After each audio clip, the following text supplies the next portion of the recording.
Matthew chapter 5, we encounter the beginning of Jesus' Sermon on the Mount, a foundational teaching that sets forth the principles of the kingdom of heaven.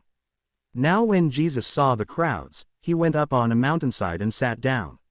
His disciples came to him, and he began to teach them. He said, "Blessed are the poor in spirit, for theirs is the kingdom of heaven. Blessed are those who mourn, for they will be comforted. Blessed are the meek, for they will inherit the earth. Blessed are those who hunger and thirst for righteousness, for they will be filled. Blessed are the merciful, for they will be shown mercy. Blessed are the pure in heart, for they will see God. Blessed are the peacemakers, for they will be called children of God. Blessed are those who are persecuted because of righteousness, for theirs is the kingdom of heaven. Blessed are you when people insult you, persecute you and falsely say all kinds of evil against you because of me. Rejoice and be glad, because great is your reward in heaven, for in the same way they persecuted the prophets who were before you.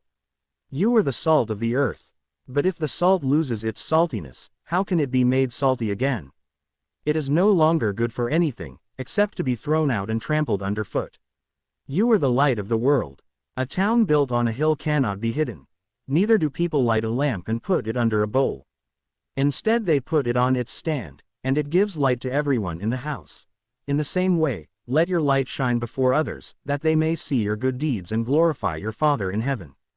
Do not think that I have come to abolish the law or the prophets. I have not come to abolish them but to fulfill them.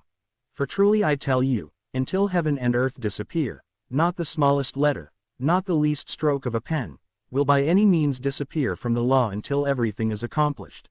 Therefore anyone who sets aside one of the least of these commands and teaches others accordingly will be called least in the kingdom of heaven, but whoever practices and teaches these commands will be called great in the kingdom of heaven.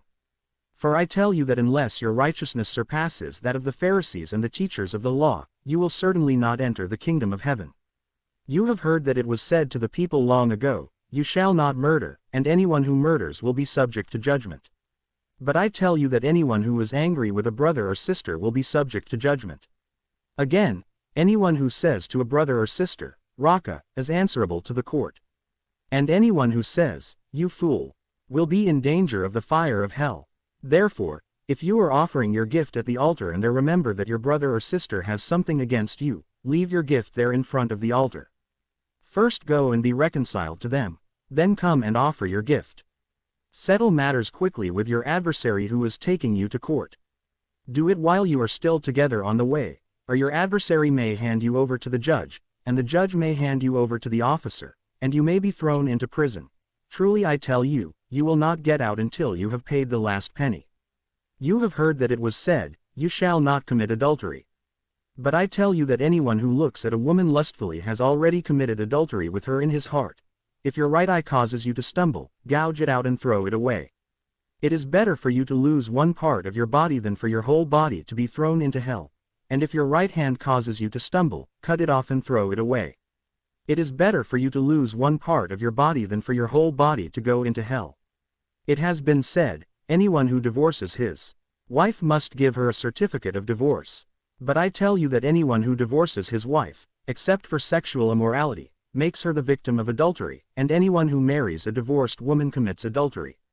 Again, you have heard that it was said to the people long ago, 'Do not break your oath, but fulfill to the Lord the vows you have made.' But I tell you, do not swear an oath at all, either by heaven, for it is God's throne, or by the earth, for it is his footstool, or by Jerusalem, for it is the city of the great king. And do not swear by your head, for you cannot make even one hair white or black. All you need to say is simply, 'Yes or no.' Anything beyond this comes from the evil one. You have heard that it was said, 'Eye for eye, and tooth for tooth.' But I tell you, do not resist an evil person. If anyone slaps you on the right cheek, turn to them the other cheek also. And if anyone wants to sue you and take your shirt, hand over your coat as well. If anyone forces you to go 1 mile, go with them 2 miles. Give to the one who asks you, and do not turn away from the one who wants to borrow from you. You have heard that it was said, 'Love your neighbor and hate your enemy.'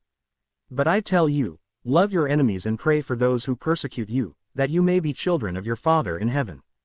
He causes his sun to rise on the evil and the good, and sends rain on the righteous and the unrighteous. If you love those who love you, what reward will you get? Are not even the tax collectors doing that? And if you greet only your own people, what are you doing more than others? Do not even pagans do that? Be perfect, therefore, as your heavenly Father is perfect.